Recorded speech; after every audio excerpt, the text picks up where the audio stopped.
పెద్దలు కుదిర్చిన సంబంధం. రాజస్థాన్లోని ఉదయ్పూర్ ప్యాలెస్లో నవంబర్లో పెళ్లి. 17 కోట్లతో వెడ్డింగ్ ప్లానర్స్ రంగంలోకి దిగారు. కేతన్ ప్రపంచాన్ని మర్చిపోయి సియాను ప్రేమించాడు. ఆమె అడిగిందల్లా కొనిచ్చాడు. కాని సియా గుండెల్లో మాత్రం చేతనున్నాడు. సమాజంలో పరువు పోతుందనే భయంతో పెళ్లిని ఆపలేకపోయింది. కేతన్ బతికుంటే కదా పెళ్లి జరిగేది అనే ఒక భయంకరమైన ఆలోచన సియా చేతన్ల మైండ్లోకి వచ్చింది. పెళ్లికి ముందు ఇద్దరూ బాలి ట్రిప్ ప్లాన్ చేసుకున్నారు. కాని ఎయిర్పోర్టులోనే కేతన్ పాస్పోర్ట్ను సియా దొంగిలించి ఎవరికీ తెలియకుండా డస్ట్బిన్లో పడేసింది. ట్రిప్ క్యాన్సిల్ అయింది.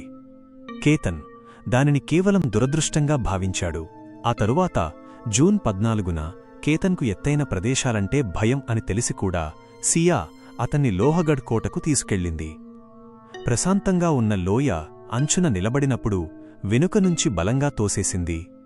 కాని కేతన్ అదృష్టం బాగుండి ఒక బలమైన పొదను పట్టుకుని వేలాడాడు.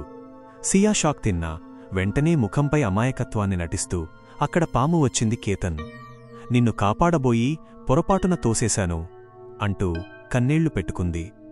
అమాయకుడైన కేతన్ ఆ అబద్ధాన్ని పూర్తిగా నమ్మాడు. జూన్ 19 సియా పుట్టినరోజు. దానికి ఒకరోజు ముందు అంటే జూన్ 18న మళ్లీ లోహగఢ్ కోటకు ట్రెక్కింగ్ ప్లాన్ చేశారు. ఈసారి సియా ఒంటరిగా రాలేదు. తన స్నేహితుల ముఠాను తెచ్చింది. ఆ ముఠాలో మాస్క్ ధరించి గుర్తుపట్టకుండా చేతన్ చౌదరి కూడా ఫాలో అయ్యాడు. కోట అంచున మంచు కురుస్తున్న వేళ ఫోటోల కోసం కేతన్ ముందుకు జరిగాడు.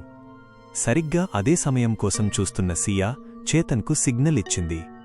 ఇద్దరూ కలిసి ఒక్కసారిగా కేతన్పై దాడిచేసి కిందికి నెట్టేశారు. 400 అడుగుల లోతైన లోయలోకి కేతన్ అరుస్తూ పడిపోయాడు. అతని శబ్దం ఆ మంచుకొండల్లో కలిసిపోయింది. హత్య చేసిన కొద్దిసేపటికే సియా ఏడుస్తూ పోలీస్ స్టేషన్కు పరిగెత్తింది. కేతన్ ఫోటోలు తీస్తూ కాలుజారి లోయలో పడిపోయాడు అని కథ చెప్పింది.